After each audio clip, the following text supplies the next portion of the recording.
शिरपूर शहरातील करवंद येथील रहिवासी व अध्यक्ष भगवानवीर एकलव्य प्रतिष्ठानचे श्री हिरामण हुला भिल यांनी शिरपूर शहराचे उपविभागीय पोलीस अधिकारी यांच्याकडे निवेदन सादर करून अनुसूचित जाती व अनुसूचित जमाती अत्याचार प्रतिबंधक कायद्याअंतर्गत गुन्हा दाखल करण्याची मागणी केली आहे।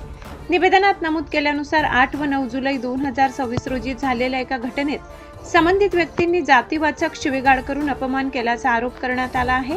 या प्रकरणी पोलिसांकडे यापूर्वी तक्रार दाखल करण्यात आली असून अद्याप संबंधितांवर अनुसूचित जाती जमाती अत्याचार प्रतिबंधक कायद्यानुसार गुन्हा दाखल झालेला नसल्याचा दावा निवेदनात करण्यात आलाय। तसेच या प्रकरणात काही व्यक्तींनी सार्वजनिक ठिकाणी आदिवासी समाजाचा अपमान करून राजकीय पोळी शकण्याचे उद्योग केल्याचाही आरोप निवेदनात करण्यात आलाय।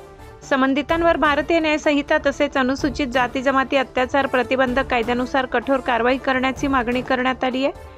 कारवाई तातडीने न झाल्यास 9 ऑगस्ट जागतिक आदिवासी दिन रोजी शिरपूर शहर पोलीस ठाण्यासमोर मोठे आंदोलन करण्यात येईल असा इशारा निवेदनाद्वारे देण्यात आलाय। कायदा व सुव्यवस्था अबाधित ठेवण्यासाठी पोलीस प्रशासनाने या प्रकरणाची निष्पक्ष चौकशी करून योग्य ती कायदेशीर कारवाई करावी अशी मागणीही निवेदनात करण्यात आली आहे।